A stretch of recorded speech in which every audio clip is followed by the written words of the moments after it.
बच्चों, इस क्लास में हम लोग सॉल्व करेंगे एनसीईआरटी के एक्सरसाइज 1.1 का क्वेश्चन नंबर 10। क्वेश्चन नंबर 10 में कुछ सिचुएशन देकर एग्जाम्पल पूछे गए हैं। Give an example of a relation. एक रिलेशन का एग्जाम्पल दीजिए। जो पहला क्वेश्चन है, सिमेट्रिक विच इज सिमेट्रिक, जो सिमेट्रिक हो but neither reflexive not transitive. न तो वो रिफ्लेक्सिव होना चाहिए और न ही वो ट्रांजिटिव होना चाहिए, सिर्फ और सिर्फ वो क्या होना चाहिए, सिमेट्रिक। तो इसके एग्जाम्पल अब हम लोग सोचे जाएं। देखिए, अगर आप एक सेट ले लेते हैं लाइंस का और रिलेशन लेते हैं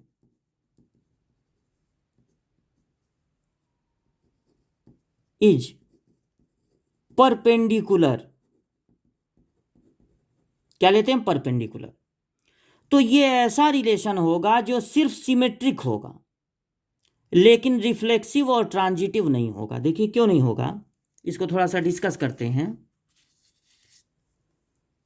जब हम ये चेक करते हैं कि रिफ्लेक्सिव है कि नहीं, सिमेट्रिक है कि नहीं, ट्रांजिटिव है कि नहीं, तो रिफ्लेक्सिव में हम एक लाइन लेंगे और पता लगाएंगे कि ये लाइन खुद पे परपेंडिकुलर है कि नहीं। तो पता चलेगा कि कोई लाइन खुद पे परपेंडिकुलर नहीं होती, इसलिए ये रिफ्लेक्सिव नहीं होगा। जब हम ये पता करना होगा हम लोगों को कि सिमेट्रिक है कि नहीं, तो हम दो लाइनें ले लेंगे जो एक दूसरे पर परपेंडिकुलर हों। मान लीजिए ये लाइन इस पर परपेंडिकुलर है, तो अगर पलट दें तो सही होगा कि नहीं। अगर ये लाइन इस पे परपेंडिकुलर है तो ये लाइन भी तो इस पे परपेंडिकुलर होगी, यानी ये सिमेट्रिक होगा। लेकिन ये ट्रांजिटिव नहीं होगा, क्योंकि अगर एक लाइन दूसरे पर परपेंडिकुलर है, दूसरी लाइन तीसरे पर परपेंडिकुलर है, तो पहली और तीसरी लाइन एक दूसरे पर परपेंडिकुलर नहीं होंगी। तो जब आपसे ये पूछा जाए कि ऐसा रिलेशन बताओ जो सिर्फ सिमेट्रिक हो, ना तो वो रिफ्लेक्सिव हो और ना तो वो ट्रांजिटिव हो, तो आप ये एग्जाम्पल दे सकते हैं। या फिर आपको याद होगा हम लोग एक क्वेश्चन लगाए थे, एक सेट था 1 2 3 का और उसमें रिलेशन बनाया गया था केवल 1 2 और 2 1। ये जो रिलेशन है वो सिर्फ सिमेट्रिक है क्योंकि 1 2 भी है और पलटने पर भी है, लेकिन ये रिफ्लेक्सिव नहीं है क्योंकि रिफ्लेक्सिव तब होता जब इसमें 1 1 2 2 3 3 भी होता। और ये ट्रांजिटिव भी नहीं है क्योंकि 1 2 है, 2 1 है, लेकिन अगर 2 को हटा दें तो जो मिल रहा है 1 1, वो इसमें नहीं है, इसलिए ये ट्रांजिटिव नहीं है। तो जो पहला क्वेश्चन है उसका आंसर अगर आपको देना है तो आप लाइनों के बीच का परपेंडिकुलर रिलेशन भी ले सकते हैं या फिर इस सेट में 1 2 2 1 भी ले सकते हैं। दोनों में से जो मन करे आप लिख सकते हैं। अब आते हैं क्वेश्चन नंबर 2 पे। एक ऐसा रिलेशन बताना है आपको जो सिर्फ ट्रांजिटिव हो, neither reflexive nor symmetric. Reflexive और सिमेट्रिक नहीं होना चाहिए। तो देखिए, अगर आप एक सेट ले लेते हैं, सेट आप ले लीजिए, रियल नंबर का ही ले लीजिए, और रिलेशन इसमें बैठाते हैं ए और बी का such that A is less than B है। इक्वल टू मत लगाइएगा, नहीं तो ये रिफ्लेक्सिव हो जाएगा। अब देखिए, ए लेस देन बी है अगर, तो सोचिए सोचिए जरा इसके बारे में। ए इज लेस देन बी हो, क्या ये रिफ्लेक्सिव होगा? कोई नंबर खुद से छोटा होता है? नहीं। क्या ये सिमेट्रिक होगा? अगर ए छोटा है बी से तो पलट दीजिए, बी भी छोटा होगा ए से? नहीं। क्या ये ट्रांजिटिव होगा?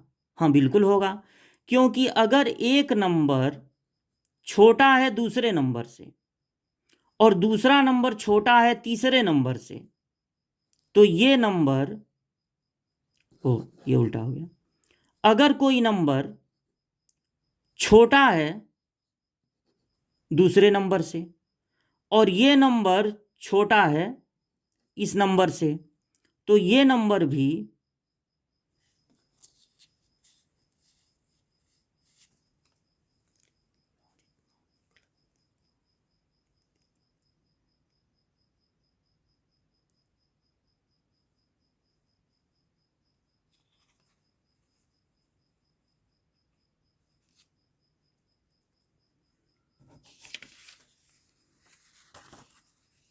अब इसको जरा हम देखते हैं, यहां पर इसको समझिए। अगर आपको पता लगाना है कि a is less then b, ये रिफ्लेक्सिव है कि नहीं, सिमेट्रिक है कि नहीं, ट्रांजिटिव है कि नहीं, तो देखिए ये रिफ्लेक्सिव नहीं होगा क्योंकि कोई भी नंबर खुद से छोटा नहीं होता। ये सिमेट्रिक भी नहीं होगा क्योंकि अगर a छोटा है b से तो पलट दीजिए, b तो छोटा होगा नहीं a से। लेकिन ये ट्रांजिटिव होगा क्योंकि ट्रांजिटिव की जांच 3 नंबर लेके होती है, और अगर ये नंबर छोटा है इससे, ये नंबर छोटा है इससे, तो ये नंबर भी तो छोटा होगा इससे। यानी कि ये जो रिलेशन है वो सिर्फ ट्रांजिटिव होगा, रिफ्लेक्सिव और सिमेट्रिक नहीं होगा। ठीक है, तो ये 2 क्वेश्चनों के आंसर हो गए। अब देखिए थर्ड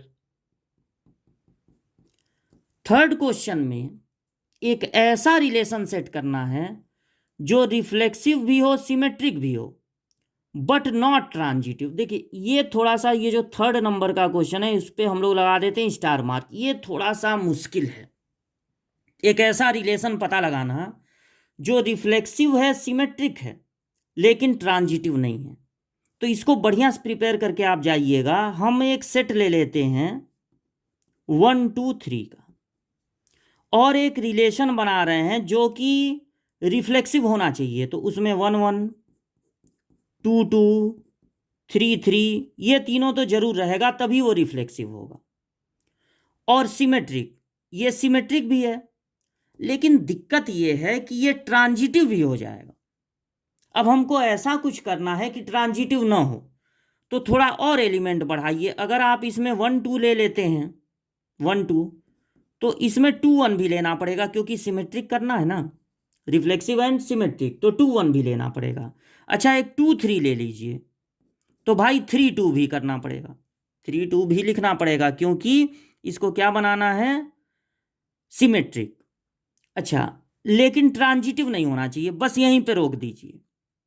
अब देखिए ये ट्रांजिटिव नहीं होगा, क्यों नहीं होगा, क्योंकि देखिए इसमें 1 2 है और 2 3 है, मतलब ये 2 पे खत्म है, ये 2 पे शुरू। तो 2 को अगर छोड़ दिया जाए, इन दोनों को देखिए, इन दोनों को, तो 1 3 मिल रहा है, 1 3 भी होना चाहिए, वो 1 3 इसमें नहीं है, यानी ये ट्रांजिटिव नहीं है, एक कमी मिल गई। तो इसको जो है आप ये सेट लेके, थोड़ा लंबा हो गया है ये, इसको बनाना थोड़ा मुश्किल है, यही आप सेट दिमाग में बैठा लीजिए। इसके बाद फोर्थ क्वेश्चन है, फोर्थ का आंसर हम लोग यहां पे देते हैं।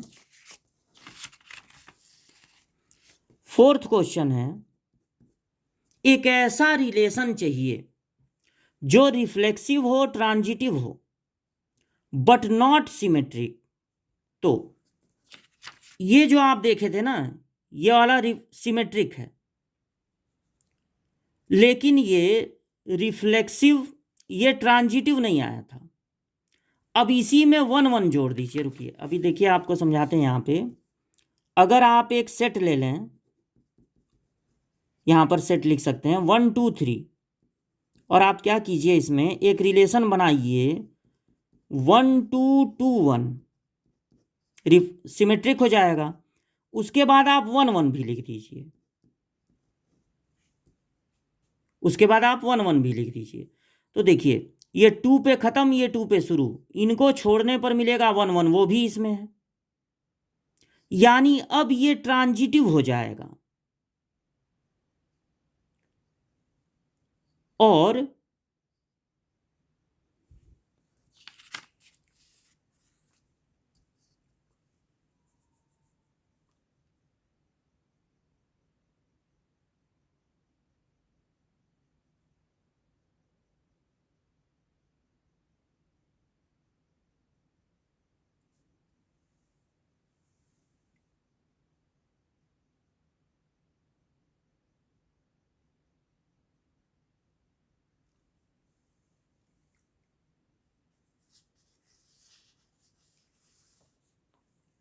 अब देखिए, अब हम लोग इसका लगाते हैं चौथा पार्ट। आपको एक ऐसा रिलेशन चाहिए जो रिफ्लेक्सिव हो, ट्रांजिटिव हो, but not symmetric. Reflexive, transitive, but not symmetric. अच्छा सोचिए जरा, ये जो सेकंड वाला हम लोग किए थे, ट्रांजिटिव हो लेकिन रिफ्लेक्सिव और सिमेट्रिक ना हो। अगर इस ट्रांजिटिव में, ये जो हम लोग सेकंड वाला किए थे, सिर्फ ट्रांजिटिव हो, उसमें इक्वल टू भी लगा दें। जैसे फोर्थ का आंसर आपको देना है, हम लोग एक सेट ले लें, रियल नंबर का ले लीजिए, और एक रिलेशन बनाएं A B such that A less than और इक्वल टू बी है। तो सोचिए क्या होगा। अगर यहां इक्वल टू का भी साइन है तो हर नंबर खुद के इक्वल होता है, ये हो जाएगा आपका रिफ्लेक्सिव। और ट्रांजिटिव भी है, क्योंकि अगर ए छोटा है बी से, बी छोटा है सी से, तो ए भी सी से छोटा होगा। लेकिन ये सिमेट्रिक नहीं होगा, क्योंकि पलटने पर ये गलत हो जाएगा। तो फोर्थ का आंसर आप ये दे सकते हैं। अब आते हैं क्वेश्चन नंबर 5 पे। 5 है, सिमेट्रिक होना चाहिए, symmetric and transitive, but not reflexive. बस वो रिफ्लेक्सिव ना हो, सिमेट्रिक और ट्रांजिटिव हो। तो देखिए, ये जो पहले का हम आपको आंसर दिए हैं ना, ये पहले का, इसी में आपको मिल जाएगा। देखिए सिमेट्रिक, ये देखिए ये सिमेट्रिक है, लेकिन ये ट्रांजिटिव नहीं हुआ था क्योंकि 1 1 नहीं था। अब अगर 1 1 भी इसमें जोड़ दिया जाए तो ये ट्रांजिटिव हो जाएगा, लेकिन ये रिफ्लेक्सिव नहीं होगा, क्योंकि 1 1 के अलावा 2 2 और 3 3 भी होना चाहिए। तो 5th पार्ट का आंसर आप ये दे सकते हैं, एक सेट ले लीजिए 1 2 3 और रिलेशन बना दीजिए 1 2 2 1 और साथ में 1 1 भी। अब देखिए इससे क्या होगा, ये आपका जो रिलेशन है वो हो जाएगा सिमेट्रिक, क्योंकि इसको पलट दीजिए यहां पर है, इसको पलट दीजिए यहां पर है, इसको पलट दीजिए तो खुद ही यही मिलेगा, वो भी यहां पर है, यानी ये सिमेट्रिक हो जाएगा। अच्छा ट्रांजिटिव है कि नहीं, देखिए ये 2 पे खत्म है, ये 2 पे शुरू, तो 2 को हटा दीजिए तो बचेगा 1 1। देखिए 1 1 इसमें है, 1 1 इसमें है, यानी ये ट्रांजिटिव भी हो गया, बट नॉट रिफ्लेक्सिव। ये रिफ्लेक्सिव नहीं होगा, क्योंकि रिफ्लेक्सिव तब होता जब 1 1 1 तो है, अच्छी बात है 1 1 है, 2 2 भी होना चाहिए था और 3 3 भी, वो इसमें नहीं है, 2 2 नहीं है, इसलिए ये रिफ्लेक्सिव नहीं है। तो ये 5 क्वेश्चन थे जिसमें कि थर्ड वाले पे स्टार मार्क लगा है। बाकी आपको कोई भी दिक्कत हो, वीडियो को बार बार देख के इसको समझ लीजिए।